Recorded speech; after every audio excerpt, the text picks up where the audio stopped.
Для выпускников общеобразовательных учреждений наступило время окончательно определиться с выбором будущей профессии. В Якутии стартовала приемная кампания.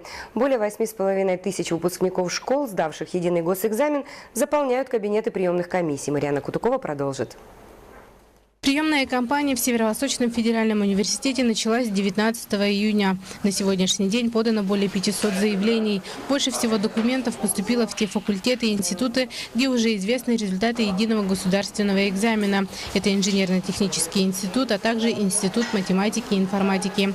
Большой поток абитуриентов ожидается после оглашения результатов экзаменов по химии, иностранному языку и истории. План приема у нас на бюджетные места по очной форме по программам бакалавриата и специалитета составляет 1979 мест. Платный прием у нас составляет примерно порядка 800-900 мест.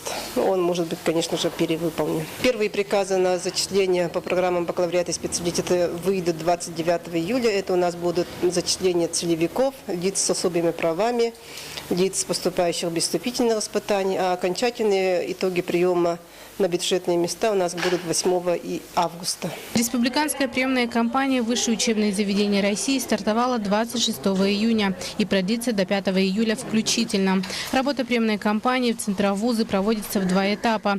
Первый в форме региональной олимпиады прошел в марте. По ее результатам 600 молодых людей были рекомендованы для поступления. Наиболее приоритетными направлениями остаются техническая и технологическая сферы. В этом году спектр городов и вузов по аналогии прошлых лет около 50 вузов, около 100 специальностей получается. Но основные большие города представлены. На данный момент у нас поступило около 15 заявлений от абитуриентов. Но это обусловлено тем, что сейчас в настоящее время не все ребята получили аттестат. Ожидаем поток через 2-3 дня. Мы принимаем документы без результатов ЕГЭ. То есть, если ребятам известны некоторые, 2 экзамена уже известны, они могут уже подавать к нам документы.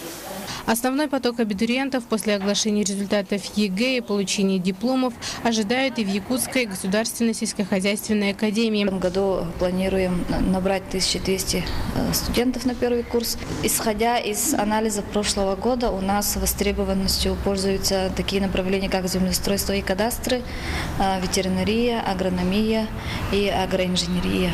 И с прошлого года, в связи с открытием, пользуются популярностью специальности среднего профессионального образования, юриста и бухгалтера. Отметим, что прием документов для выпускников школ продлится до 26 июля, для выпускников СПО до 15 августа. Марьяна Кутукова, Евгений Тайтонов, НБК Саха, Якутск.